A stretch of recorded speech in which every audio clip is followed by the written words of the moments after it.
बरसग़ीर में उर्दू ज़ुबान के इर्तिक़ा का सिलसिला अमूमी तौर पर हिंदुस्तान में मुसलमानों की आमद और यहाँ क़याम करने से जोड़ा जाता है, जो बड़ी हद तक दुरुस्त है। उर्दू एक तरक्की याफ्ता ज़ुबान है जो किसी एक रियासत या इलाके तक महदूद नहीं। इस ज़ुबान ने तारीख़ी, सियासी, समाजी और तहज़ीबी अवामिल की बुनियाद पर मुख्तसर अरसे में हैरत अंगेज़ तरक्की की है। यही वजह है कि उर्दू ज़ुबान अपनी एक मजबूत रिवायत और रोशन तारीख़ रखती है, जिससे हम वाक़फ़ियत हासिल किए बगैर इस ज़ुबान की अहमियत और क़द्र व कीमत को नहीं समझ सकते। मुहक्किकीन के मुताबिक उर्दू का लफ्ज़ तुर्की ज़ुबान के लफ्ज़ और दो से निकला है, जिसका मतलब फ़ौज या लश्कर है। इसी मुनासबत से उर्दू को लश्करी ज़ुबान भी कहा जाता है, लेकिन उर्दू ज़ुबान को उर्दू के नाम से पुकारा जाना ख़ासा नया मामला है। इससे कबल ज़ुबान तो यही थी, मगर इसे कभी तो हिंदुस्तानी कहा जा रहा था, कभी हिंदवी और कभी रेख्ता। उर्दू ज़ुबान के नाक़दीन भी बहुत हैं और मुहिब्बान उर्दू भी कम नहीं। ताहम ये बात वाज़ेह है कि शुमाली हिंदुस्तान के बड़े ख़ित्ते बशमूल वो जो अब पाकिस्तान के जोग्राफ़िए में आते हैं, इनमें उर्दू ज़ुबान राबिते का एक मौसर ज़रिया है। पाकिस्तान में उर्दू को कौमी ज़ुबान का दर्जा हासिल है, जबकि भारतीय दस्तूर में भी उर्दू के तशख़्ख़ुस को तस्लीम किया गया है। मुतादिद भारतीय रियासतों में भी इस ज़ुबान को सरकारी तशख़्ख़ुस हासिल है। बरसग़ीर में उर्दू ज़ुबान को फ़ारसियाना मायार की हामिल हिंदुस्तानी ज़ुबान के तौर पर तस्लीम किया जाता है। उर्दू ज़ुबान की इब्तिदा की कड़ियाँ 6वीं सदी ईस्वी से 13वीं सदी ईस्वी तक शावरसीनी ज़ुबान से जोड़ी जाती हैं। ताहम उर्दू को बाकायदा तौर पर 13वीं सदी ईस्वी में हिंदुस्तान में तुलू होते देखा जा सकता है। जदीद उर्दू ज़ुबान की कड़ियाँ 13वीं सदी ईस्वी में हज़रत अमीर खुसरो रहमतुल्लाह अलैह की हिंदवी ज़ुबान में मौजूद शायरी से मिलती हैं। छाप तिलक सब छीन ली रे मोसे नैना मिलाई के, या सखी पिया को जो मैं न देखूं तो कैसे काटूं अंधेरी रतियाँ। ऐसी बहुत सी शायरी में उर्दू की झलक नुमाया है। मुस्लिम हुक्मरानों के दौर में हिंदुस्तान में हिंदुस्तानी ज़ुबान ने तेज़ी से तरक्की की। गो के मुग़ल सल्तनत के दौर में सरकारी ज़ुबान फ़ारसी थी, ताहम आम अफराद के दरमियान राबिते के लिए हिंदुस्तानी ज़ुबान का इस्तेमाल तेज़ी से बढ़ा।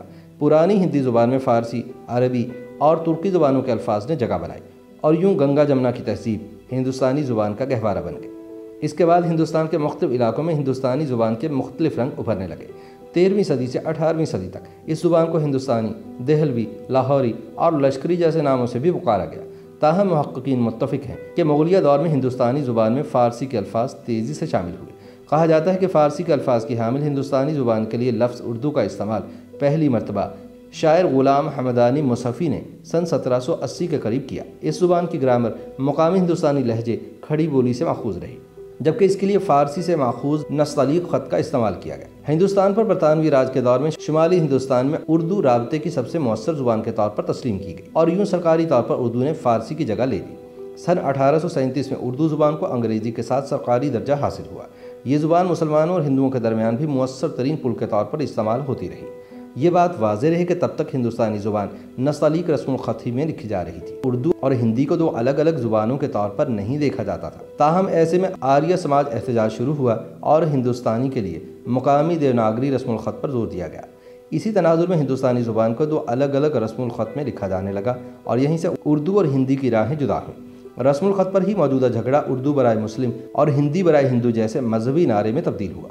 इस वजह से हिंदुस्तान की तकसीम और पाकिस्तान के क़याम के बाद पाकिस्तान में उर्दू ज़ुबान को कौमी ज़ुबान का दर्जा दे दिया गया। हालांकि उस वक्त मुत्तहदा पाकिस्तान की अक्सरियत आबादी बंगाली थी। चुनांचे मुहक्किकीन का ख्याल है कि दरअसल सानह मशरक़ी पाकिस्तान की बुनियाद तब रखी गई जब उर्दू को पाकिस्तान की कौमी ज़ुबान करार दे दिया गया। YouTube पर गूगली न्यूज देखने के लिए youtube.com की सर्च बार में गूगली न्यूज टीवी टाइप करें। गूगली न्यूज के पेज पर सुर्ख रंग के सब्सक्रिप्शन वाले बटन पर क्लिक करना ना भूलिए। YouTube पेज पर अपलोड होने वाली वीडियोस से बाखबर रहने के लिए बेल आइकन पर क्लिक कीजिए। आपको हर नई वीडियो के बारे में नोटिफिकेशन मौसूल हो जाएगा।